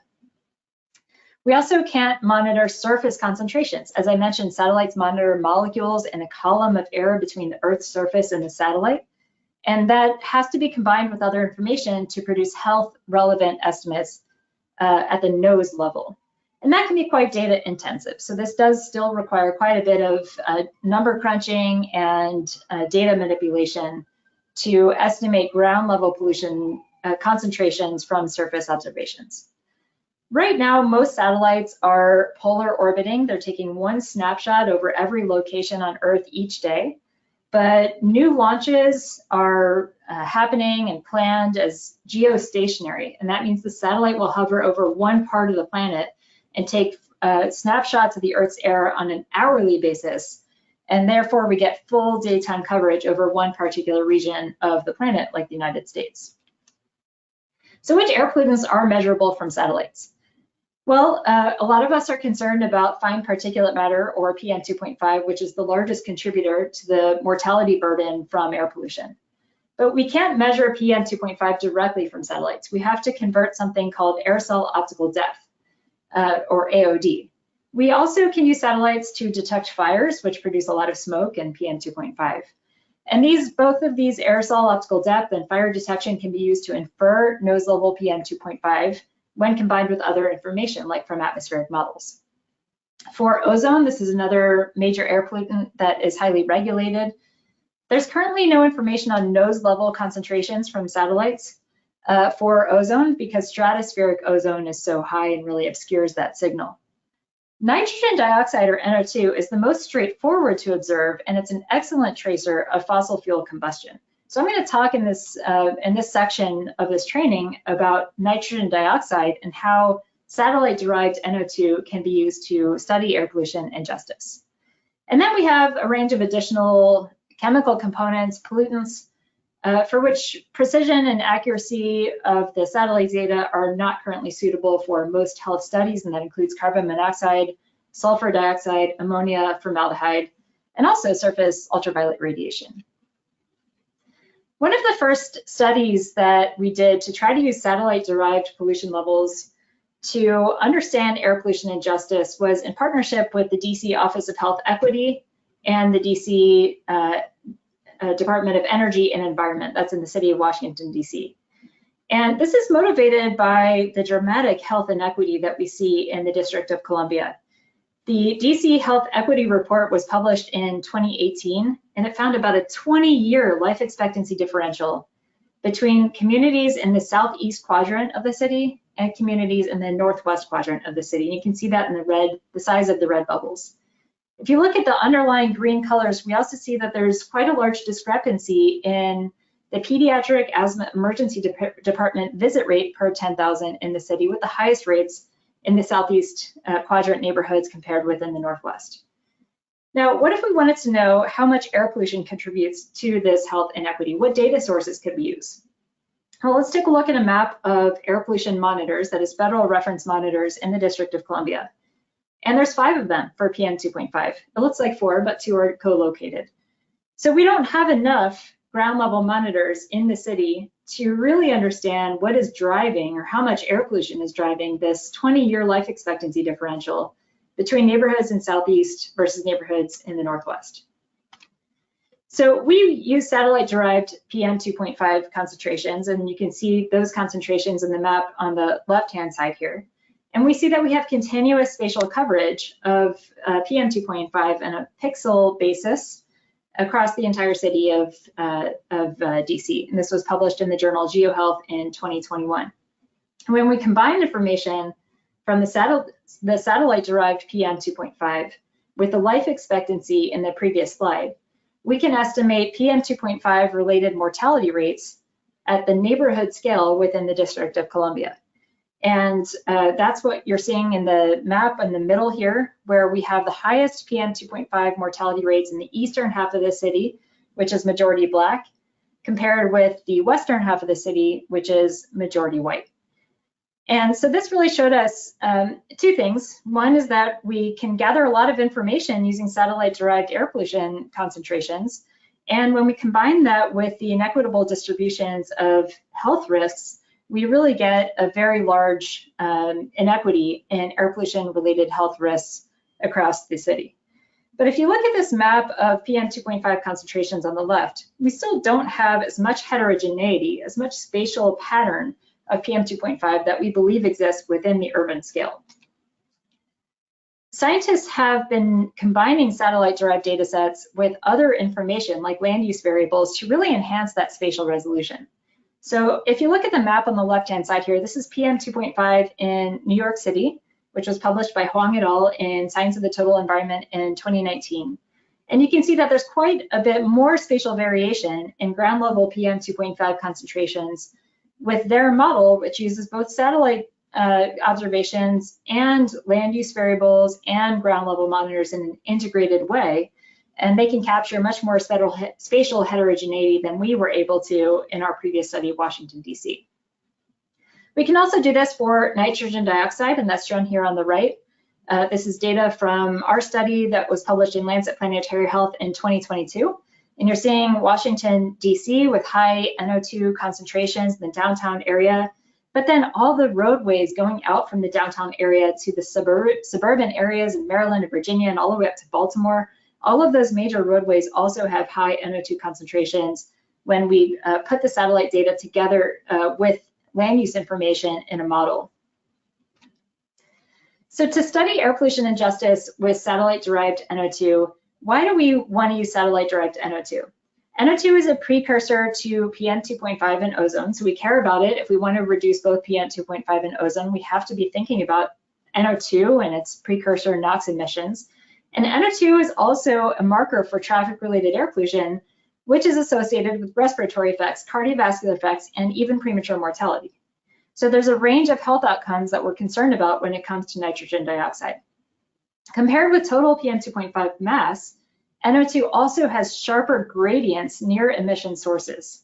It has a shorter atmospheric lifetime, hours compared with days for PM 2.5, and also less influence from regional pollution sources like agriculture and wildfire smoke and dust, which drive a lot of the PM 2.5 in urban areas. For NO2, most of the NO2 in urban areas is from emissions coming from emission sources within that city. And that's not necessarily the case for PM 2.5, which is driven by upwind sources like from agriculture and smoke and dust. And also a lot of PM 2.5 is secondarily formed in the atmosphere far downwind from the precursor emissions. NO2 is a surrogate for urban combustion-related air pollution, including PM 2.5 components that exhibit more spatial variation than total PM 2.5 mass. And that includes black carbon and also particle-bound polycyclic aromatic hydrocarbons. These are two pollutants that are of great concern when it comes to air pollution and justice. And so we might be able to use NO2 as a surrogate for these PM 2.5 components that exhibit more spatial variation.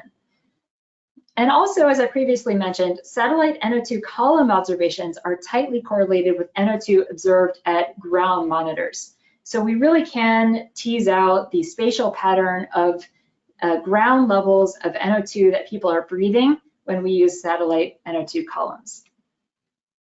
So the rest of this presentation, I'm going to dig in a little bit more about how we can use satellite-derived NO2 to study air pollution and justice. This is a picture of the TROPOME sensor on the Sentinel-5P satellite from the European Space Agency. And this is flying right now. It's a polar orbiting satellite that's taking a snapshot of the atmospheric composition everywhere on the planet in about the early afternoon once per day. And when we use many days of observations from this satellite, we can get a continuous map of nitrogen dioxide from this satellite, as shown on the right-hand side here, which is a map developed by Dan Goldberg from George Washington University. And you see that NO2 in 2019 is really high in urban areas of the world, and also in areas that have large emitting sources like coal-fired power plants. So what do daily satellite data look like? Well, Dan Goldberg also created this website, tropomeno2.us, which you can go to right now if you'd like, and you can get an updated image, an updated map of tropomeno2 observations on any day across the United States. So this is just one day in 2022. And you see quite a bit of noise here when we look at one day of tropomi data. There's also a lot of white areas, and that's where there are clouds that the satellite can't see through. When we start to average over multiple days, this is a seasonal average, we start to get a much more continuous, less noisy, and more stable estimate of NO2 concentrations and where they're high. And we can use that continuous surface to study air pollution injustice. So let's just zoom in a little bit on the spatial resolutions that we can get here. GOM2 was a legacy satellite, an old satellite, which had quite a large spatial resolution. And the city of Washington, D.C. was captured in 1 pixel from GOM2. OMI is a satellite instrument that was measuring nitrogen dioxide, launched by NASA. It had about a 20-year lifetime, and you can see that it had a much higher spatial resolution than GOM2. But NASA has recently just launched TEMPO, which is the first geostationary satellite hovering just over the United States and taking hourly images of NO2 over the United States. And TEMPO is expected to have much higher spatial resolution compared with OMI. The TROPOMI satellite sensor that is being used for the map on the right-hand side here has about the same spatial resolution as that TEMPO pixel. So on the right-hand side, this is displaying TROPOMI NO2 values averaged over about a 1.5 year period over the cities of Washington, D.C. and Baltimore. And again, we see high NO2 levels in the downtown urban areas, but also high levels radiating outward along the highways going out from these cities. And especially that highway that connects Washington, D.C. to Baltimore, you can see high NO2 levels. Now, this is really almost directly from the satellite. We're not combining the satellite information with any other information at this point.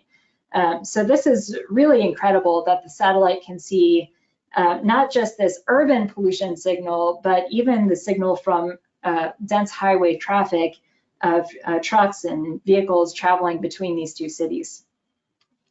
So a few years ago, we wondered whether or not we could use satellite NO2 observations to study air pollution injustice on a nationwide basis. And this is work led by Gage Kerr from George Washington University. It was published in the Proceedings of National Academy of Sciences in 2021. And we found that NO2 concentrations, this is using TROPOMI NO2 concentrations measured from the satellite, that NO2 concentrations in the least white census tracts across the United States was almost double the concentrations in the most white census tracts prior to the COVID-19 pandemic in 2019. And you can see that in the orange dots depicting NO2 concentrations in the least white census tracts compared with the blue dots depicting NO2 concentrations in the most white census tracts in that pre-lockdown period in 2019.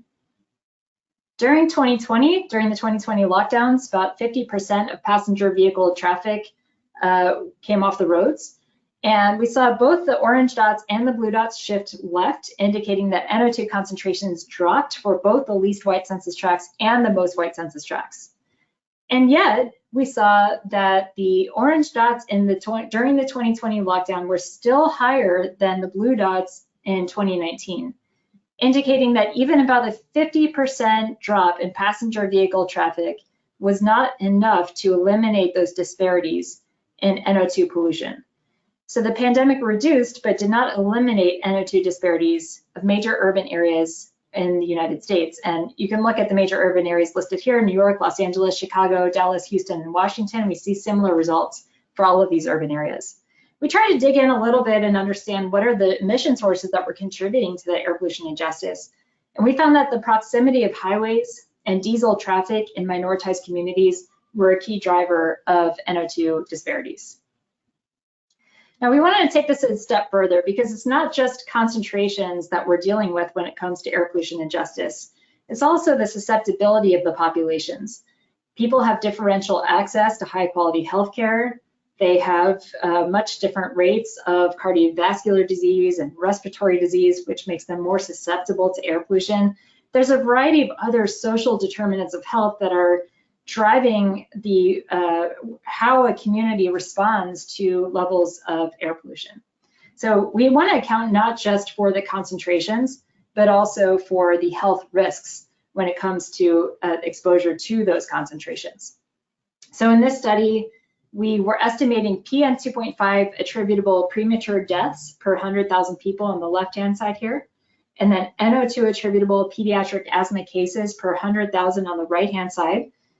And just take a look at the graph on the left for a moment. For PM 2.5, we see that PM 2.5 concentrations declined over time over this period from 2010 to 2019.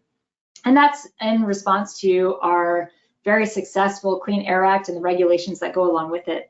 And yet we still see quite a bit of air pollution injustice with higher PM 2.5 attributable premature death rates in the least white census tracts compared with the most white census tracts across the United States. The relative disparity, that line chart on the bottom, has been increasing over time to about 1.32. That's the ratio of PM 2.5 attributable premature deaths per 100,000 in the least white census tracts compared with the most white census tracts. On the right-hand side here, we have the NO2 attributable health impacts, pediatric asthma cases per 100,000. We also see that those are going down over time, but we still have quite a bit of disparity. In fact, much more disparity for NO2 attributable health impacts compared with PM 2.5 attributable health impacts. Here for NO2, we have a ratio of about 7.5. That is that the NO2 attributable pediatric asthma cases per 100,000 are about 7.5 times higher for the least white census tracts across the United States compared with the most white census tracts. And those relative disparities are increasing as well. Now, we've talked a lot about PM 2.5 and NO2 and the value of information from including NO2 in an air pollution injustice study, and the value of including satellite data as well. Let's look at the air quality indicators that are used to map environmental justice. These are the indicators that are in EPA's EJ Screen model. You may already be familiar with this, and I'll explain what EJ Screen is in greater detail. But I just wanted to first mention the indicators that are used in this widely used EJ mapping tool, EJ Screen, which is developed by the Environmental Protection Agency. So in terms of the indicators, the air pollution related indicators currently included in EJ Screen are PM 2.5, diesel PM 2.5, ozone, and air toxics. And they come from a variety of different sources, mostly modeled. The PM 2.5 and ozone estimates are from a model Monitor Fusion. And those estimates have a spatial resolution of 12 kilometers by 12 kilometers. That's really much larger than what we can do with satellite data, where we can get down to 1 kilometer spatial resolution and sometimes even higher. So right now, EJ Screen does not include nitrogen dioxide and does not include satellite data. So this really provides an opportunity to see what kind of information that we can get from incorporating satellite data and satellite estimates of nitrogen dioxide specifically. We now have high resolution data sets that fuse satellite data with physical models, and that allows NO2 to be assessed for individual block groups, and that's what's shown on the map on the left-hand side here. And this block group level NO2 can be directly integrated into EJ Screen to explore inequities associated with this pollutant and compare with existing environmental indicators. So I want to do a quick demo of that. This is NO2 in Philadelphia. Well, it's percent people of color on the left and then NO2 on the right. And there is a correspondence between race and NO2 levels. And when we look at diesel particulate matter instead of NO2, we see a different spatial pattern. So current indicators related to NO2, such as diesel particulate matter, both diesel particulate matter and NO2 are traffic-related air pollutants. They don't have the same heterogeneities and patterns of injustice as NO2. So I'll just do a quick toggle back and forth, just so you can see the difference in the spatial pattern of NO2 versus diesel particulate matter, and see how that lines up to the percent people of color. So there is some information that we could gather from incorporating satellite data and NO2 into EJ mapping tools. So in the future, we can incorporate satellite data into EJ research and reveal new insights beyond what's available from other monitoring sources. And I've shown you some cases how disparities are stronger for nitrogen dioxide than for PM 2.5, that we have larger disparities when we consider the health impacts from air pollution versus just the exposure concentrations. And we can also use satellite data to understand source contributions. So you can actually pick out individual sources in some cases, or the contribution of individual source sectors to total air pollution injustice.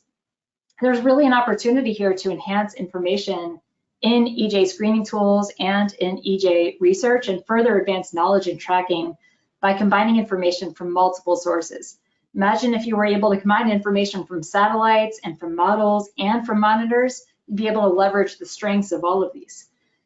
I hope that everyone is able to engage with a new satellite data for environmental justice community of practice, because this is one area where we're learning together. This is a rapidly growing and emerging area of research, and so we really have a lot to learn from each other and from the history of environmental justice research as well. And also I wanted to say a few words about new satellite missions that are necessary to continue the monitoring record. So I mentioned most satellites right now are polar orbiting. They orbit the planet and they take a snapshot of the Earth's air once per day in the early afternoon.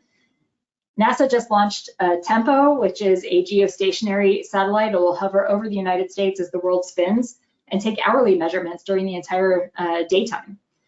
And we need to be thinking about the next generation of satellites beyond TEMPO as well.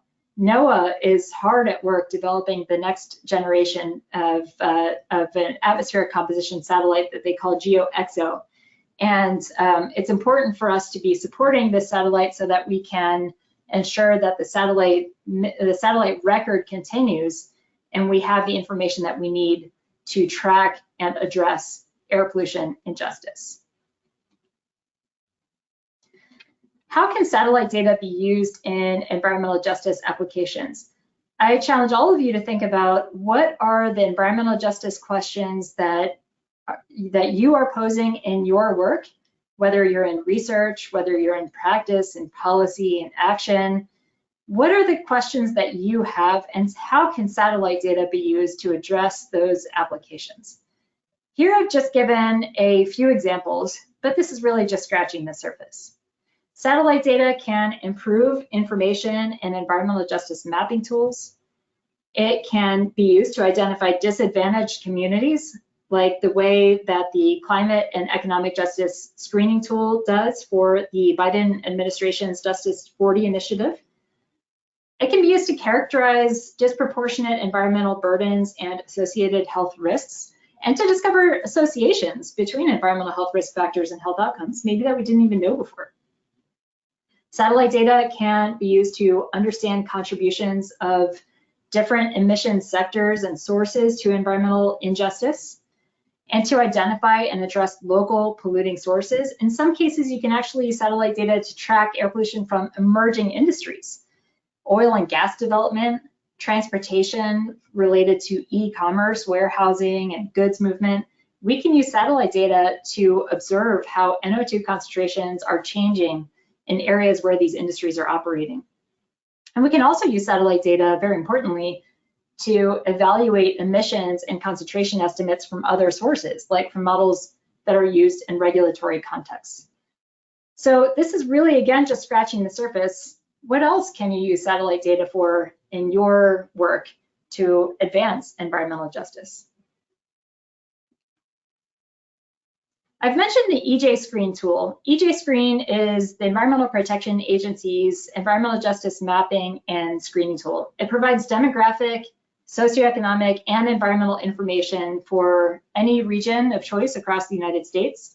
It includes 13 environmental indicators, including air pollution indicators like PM 2.5 and ozone. It has 7 socioeconomic indicators. And you can really read a lot more information about EJ Screen on EPA's website, and also watch an EPA video overview. If you'd like more information and to think about this question further about how satellite data and nitrogen dioxide can add value to these EJ mapping tools, I suggest looking at EPA's EJ Screen tool and map particulate matter in your area, fine particulate matter or PM 2.5.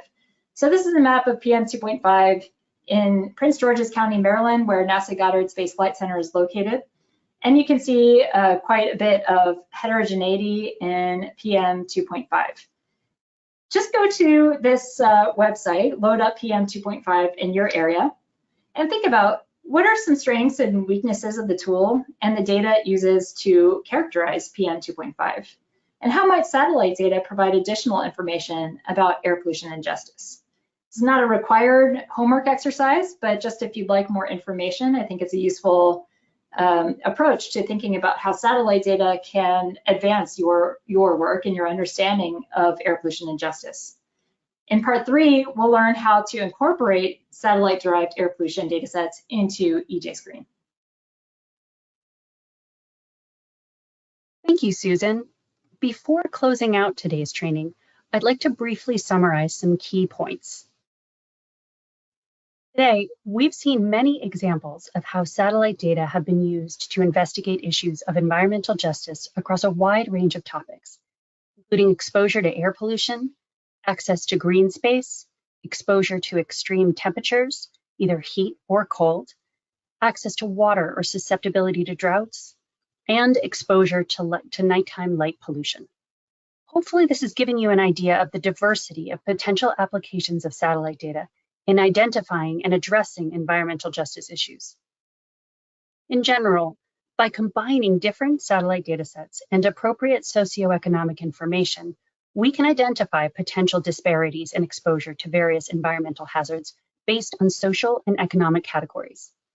The wide spatial coverage and long temporal records possible with satellite data allow for identifying and tracking differences in these exposures across different areas and through time, including assessing the impacts of policies meant to address these disparities. Finally, it's important to consider the spatial and temporal resolution and the coverage of different satellite datasets in order to make sure that these data are suitable for answering different types of environmental justice questions.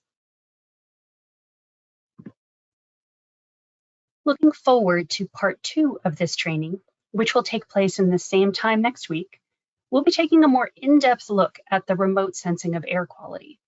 Specifically, we'll cover how different types of satellites make different kinds of observations relevant to air quality. Go into some more detail about the strengths and limitations of using satellites for air quality assessment, which we introduced briefly today. We'll also talk about how what satellites measure relates to the air quality which people are exposed to at the Earth's surface. We'll give an overview of the current and upcoming NASA missions, which are most relevant to air quality.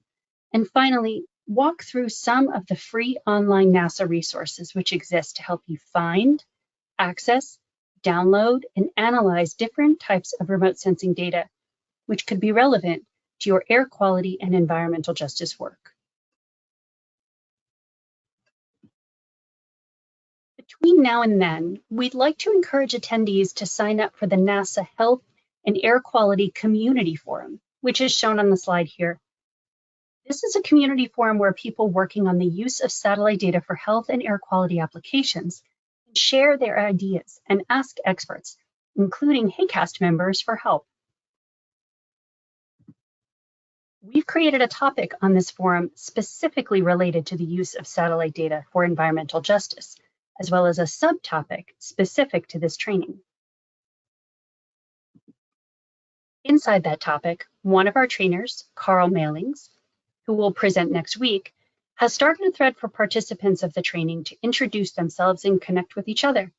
If you want, feel free to introduce yourselves there, including your affiliation and why you're interested in using satellite data to look at environmental justice issues. We'd be happy to hear from you and learn what you're working on, and we hope that this forum will help you connect with others working on similar topics so you can collaborate in the future. I want to emphasize, though, that signing up for the HeyCast forum is purely optional. It is not tied to the required homework needed to get a certificate for participating in this course. That homework assignment will be posted to the training webpage on the day of the final part of the training. September 6th, and will be due 2 weeks later on September 20th. To get a certificate of completion for this course, you need to attend all 3 webinars and complete the homework assignment before the deadline. If you do that, you will receive a certificate via email about 2 months later. This slide contains contact information for our trainers, as well as a link to the ARSET website. You'll be able to find this slide, as well as every other slide, on our training website following today's training. We've also included some additional resources on this slide that you might find useful. And now this brings us to the Q&A portion of our training today. If you haven't entered your question already, please feel free to enter your questions into the Q&A box. We'll address them in the order we received them. And just a reminder, whether we get to your question or not, the Q&A transcript will be posted to the training page following the training.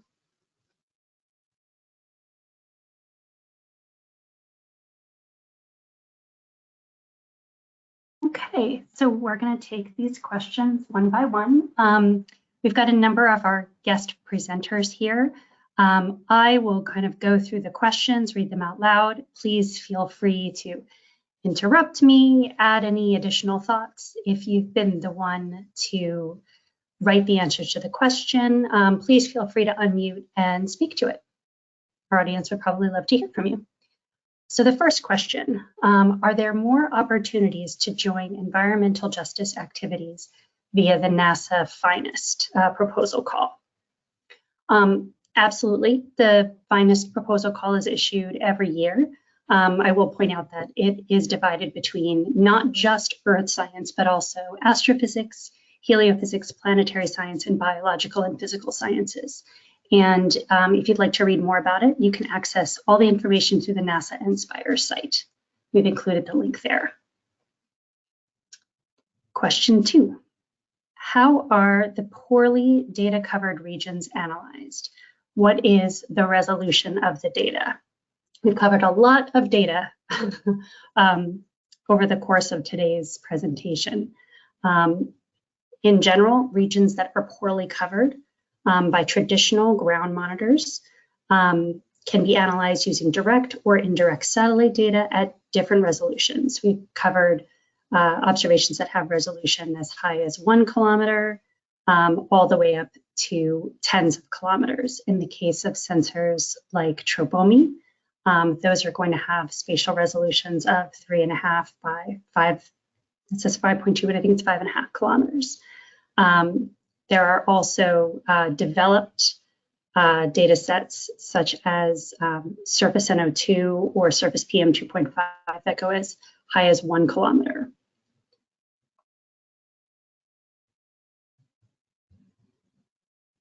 Let's see. Okay, it looks like we've discussed a number of other satellite observations in this answer, including Landsat, which has much finer resolution on the order of 80 meters and 30 meters, as well as MODIS, Aqua, and Terra. Do any of the guest presenters want to weigh in on this question before we move on to the next one?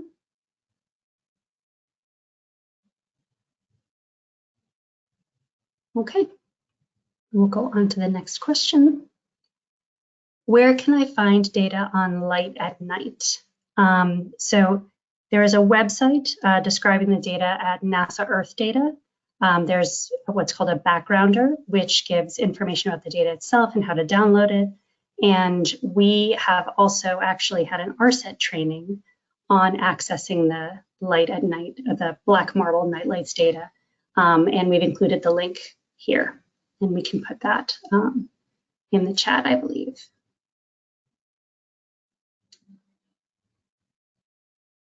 What is the size of the sample population from which these associations were derived? And this is referring to the light at night presentation.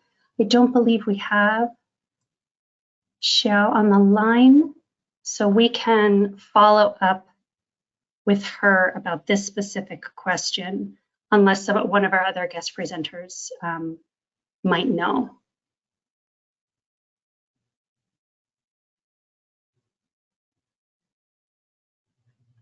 Okay, we will follow up with her to get an answer for this. And it looks like the next two questions are referencing her presentation specifically. Economic literature points to a positive relationship between economic development and nighttime nights. Do you think this might also explain the results? Okay, we will follow up with her. So let's go to question 7. Which satellites measure PM 2.5? Will there be access to high resolution PM 2.5 data set for Africa? Satellites do not measure PM 2.5 directly. Satellites measure a quantity called aerosol optical depth, which is a unitless quantity measuring the amount or the optical thickness of the aerosols throughout the atmosphere.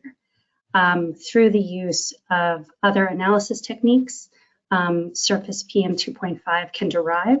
An example of a data set derived is given here by the Atmospheric Composition Analysis Group at Washington University. If you go to this website here, there's a description of, they have global data sets available at 1 kilometer squared resolution. And those are developed using a combination of 3-dimensional atmospheric chemistry models as ground observations and many satellite observations of aerosol optical depth. And I believe that is global, so it should cover Africa.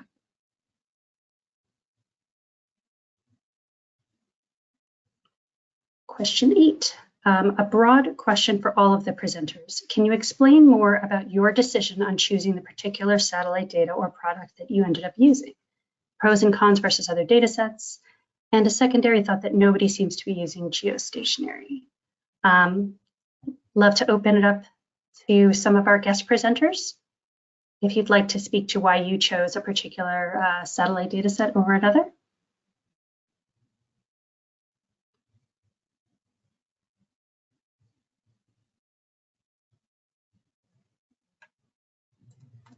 Hello, this is Ufoma. I can share more broadly. This isn't necessarily specific to the study that I presented about air pollution, but more broadly, choosing a product is going to be based off of what question you want to answer. As we highlighted, throughout the presentation, some of the biggest advantages of satellite data are the spatial coverage as well as the temporal coverage.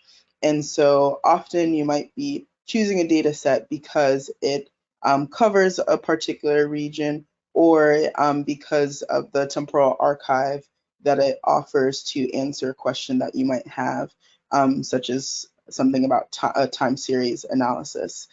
So those are generally some of the things that go into choosing one data set over another. For example, Landsat orbits or has data anywhere between 8 and 16 days for different regions of the world, whereas MODIS has daily data.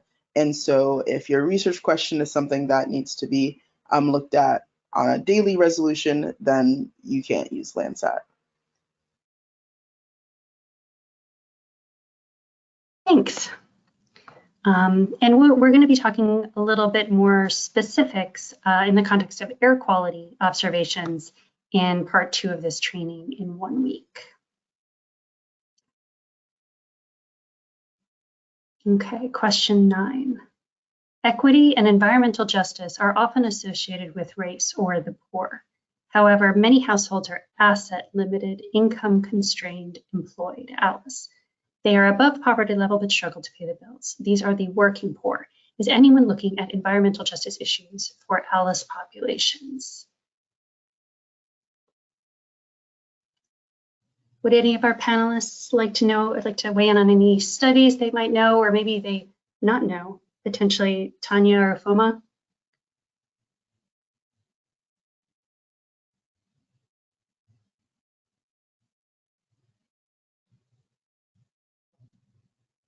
Sorry, this is question 9. Mm-hmm. I'm not sure. I mean, so oftentimes analyses will usually stratify the results by different groups.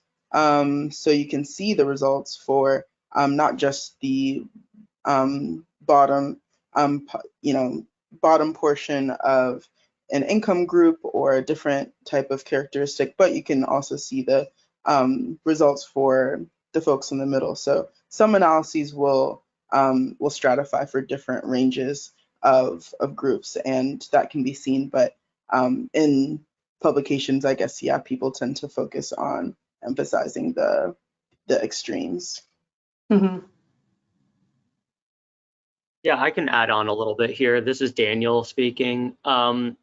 In the work that we're doing, we're looking at the income piece of this because that's helping us hopefully to infer something about energy insecurity. That is, if people are differentially rationing their energy use in relation to their income. The question, I think, is really important because it speaks to this asset question, which is essentially a measure of wealth.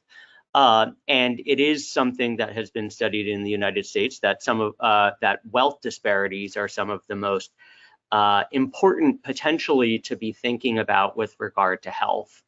The problem there is that we don't have as many great measures of wealth nationally as we do for things like income. And so it's a piece that I think if we had better data that we could marry with these satellite measurements, that would be an important direction potentially for some future work here. Great, thank you. Hi, I can also add on that besides income or poverty or low socioeconomic status, some of the studies we reviewed also use social data sets like subsidized housing or students who are qualifying for school meals, and then of course Medicaid recipients, which could cover a wide range, although all low income, but a range of incomes. This is Tanya. Thank you. Great, thank you. So it sounds like there's a wealth of socioeconomic information to compare against, and we can look for potentially specifics about the listed qualifications shown here. Going on to the next question. Light at night may not be considered a factor in the Nigerian context due to poor power supply at night. However, could there be any environmental justice due to lack of light at night? Which is a really interesting question.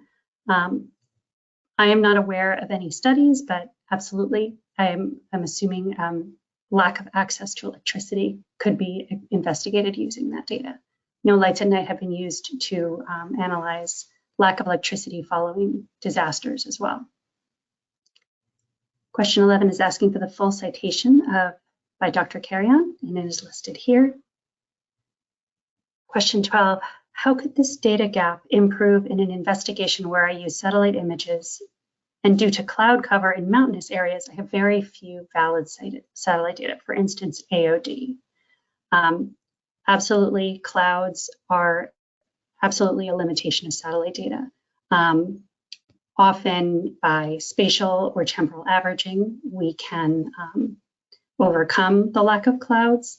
Also using geostationary data or incorporating three-dimensional chemical model output can be ways to overcome. But indeed, that is a barrier, and usually people use averaging to try to get a signal. What are some examples, question 13, what are some examples of reflective surfaces that might interfere with satellite data? Examples are water, snow, ice, sandy deserts. These in urban areas, metal and glass, these can interfere with the retrieval algorithms that are used to derive the variables in question. Question 14, can we quantify air pollutants using satellites? Yes, So certain pollutants can be identified using satellite data. We've discussed a number here. We'll go into more detail next week. But we should emphasize that a satellite is seeing the entire atmospheric column, and more information is typically needed to infer a surface concentration, which is typically the most relevant for environmental justice or air quality applications. Can you share whether there is any NASA data available on methane and any associated mapping efforts? Yes, there's definitely several NASA missions that measure methane. It looks like we've included a link here, and we'll touch on this briefly next week. Question 16, are there any specific challenges in using satellite data for air quality monitoring in urban areas as compared to rural areas? Absolutely, high variability in land surface cover and reflectivity in urban areas compared to rural areas. We'll be discussing some of this next week. And it looks like either Tanya or Ufoma has added. Feel free to unmute. Yes, hi, this is Tanya. In our scoping review, we found it interesting that when researchers analyzed urban or rural areas, it was not always consistent, although most researchers did find that highly dense urban areas had higher exposure to environmental hazards such as urban heat or air pollution. But the example that I gave here was showing that one set of researchers found more nitrogen dioxide exposure in urban areas rather than in rural areas, which would follow the reasoning I just gave. But another set of researchers actually found more of an association between PM2.5 exposure and mortality among elderly populations in North Carolina and Michigan that were actually higher in the rural areas compared to urban areas.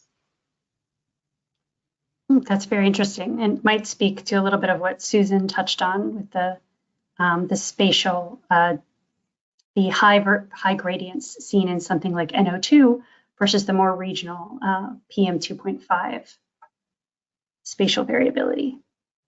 Thank you. All right, we're already over time. We'll take another question or two. Is Tropomi open access, and can one see levels from South America? Yes, all Tropomi data are open access and can be accessed through NASA's data portals. We'll talk about this more next week. And it is a polar orbiting satellite, which means it sees the entire globe once per day. Because of the swath, I should say, there's daily coverage. Question 18, how are the figures in the presentation made? It looks like several of the graphs in Susan's were made using Python, but you can also use other programming languages such as R or MATLAB or GIS software or Google Earth Engine. We'll be showing an example using Python in part 3 of this training series. Question 19. Do you have examples of how this information has affected policy decisions? I would invite one of our guest speakers to speak to this one. Yeah, I can talk about this one. I really think that we're just at the beginning of seeing satellite data being applied in policy contexts. So the examples will continue to build, hopefully through all the great work that you all on this training will go forward and do. But one example is a municipal government in the United States who used satellite-derived air pollution estimates and the associated health risks to determine where to deploy electric buses instead in the lieu of the dirty diesel buses that were driving around the city. And the aim they had was improving air quality for overburdened communities. And another example is the U.S. Environmental Protection Agency, who's already using satellite data in their air trends report, just to show how nitrogen dioxide has changed over time as a result of our regulations here in the United States, and also to assess exposure and risk as part of the National Ambient Air Quality Standard setting process.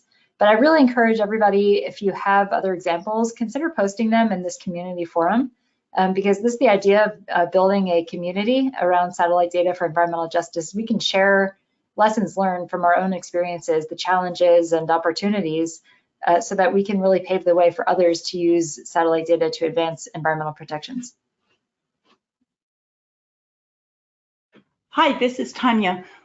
Since we looked at 81 studies, we also found a lot of different examples where sometimes researchers touched on policy implications or public health and agency implications, but a lot of them did not give very specific examples or community level impact examples that we were interested in. But some did, and I can go over just a couple of the examples that we did find very interesting. One of them, my colleague Ufoma already touched on with the City of Detroit planning in the presentation that you've already seen. But another example we didn't go over there was Kondo et al., which did a study on Philadelphia, and they were looking at their city planning for the future, a 30-year plan. And they did find that if they increased the urban tree canopy by 30%, they found that there would be less mortality from air pollution and air pollution related illnesses.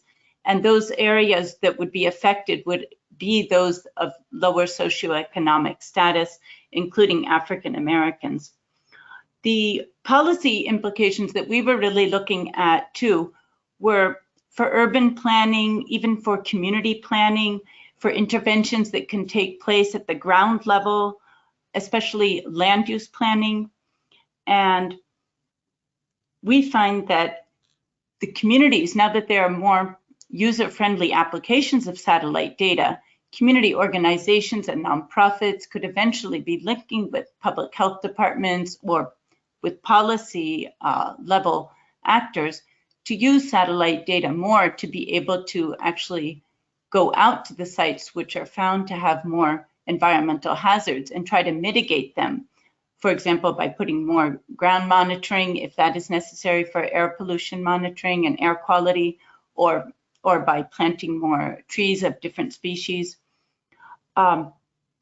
Another article, this will be my last example, was that one of the studies specifically looked at the Clean Air Quality Act, and they showed that even though air quality has improved over time, there was a definite increase in some communities of having higher disparities.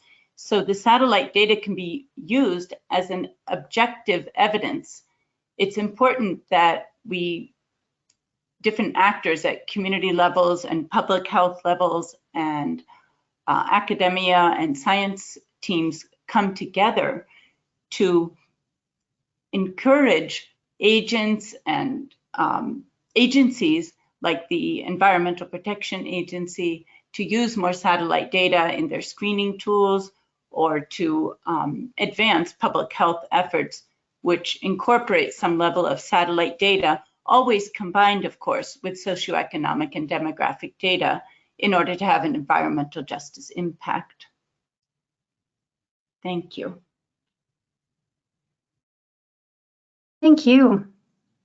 I think we'll end it there for today. We're already 13 minutes over our scheduled time. Before we conclude, just want to open up any final words from our guest speakers. Just wanted to offer you the opportunity.